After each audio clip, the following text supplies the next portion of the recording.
এবার ফাত্তা সিরিজের surface two surface ক্ষেপণাস্ত্রের সফল পরীক্ষা চালালো পাকিস্তান। ক্ষেপণাস্ত্রটি 120 কিলোমিটার দূরের লক্ষ্যবস্তুতে আঘাত হানতে সক্ষম। পাকিস্তানের মিডিয়া উইং সোমবার এই তথ্য জানিয়েছে।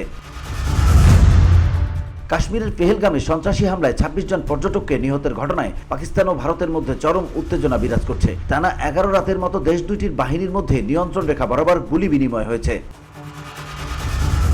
জিও নিউজ বলছে, এমন উত্তেজনাকর পরিস্থিতির মধ্যে পাকিস্তান দ্বিতীয়বারের মতো ক্ষেপণাস্ত্র উৎক্ষেপণ করল।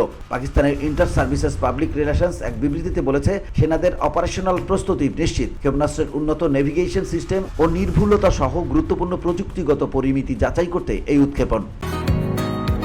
বসুন্ধরা, উত্তরা, বনশ্রী, কুড়িল ও বাড্ডা সহ রাজধানীর বিভিন্ন স্থানে অভিজাত ও অত্যাধুনিক মানের ফ্ল্যাট কেনার এক নির্ভরযোগ্য প্রতিষ্ঠান প্লেজেন্ট প্রপার্টিজ লিমিটেড। তাই আপনার স্বপ্নের আবাসনের জন্য আজই যোগাযোগ করুন।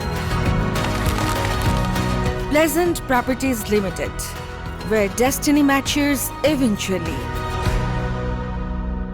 প্রতিবেদনে আরো বলা হয়েছে, ক্ষেপণাস্ত্রের এই উৎক্ষেপণ পাকিস্তান সেনাবাহিনীর সিনিয়র কর্মকর্তা সহ বিজ্ঞানী ও ইঞ্জিনিয়াররা পর্যবেক্ষণ করেছেন। এই মহড়ায় জড়িত সেনা বিজ্ঞানী ও ইঞ্জিনিয়ারদের অভিনন্দন জানিয়েছেন দেশটির জয়েন্ট চিফস অব স্টাফ কমিটির চেয়ারম্যান জেনারেল শহীদ শামসাদ এবং সেনাপ্রধান general Asim Munir. VOD Bangla news desk.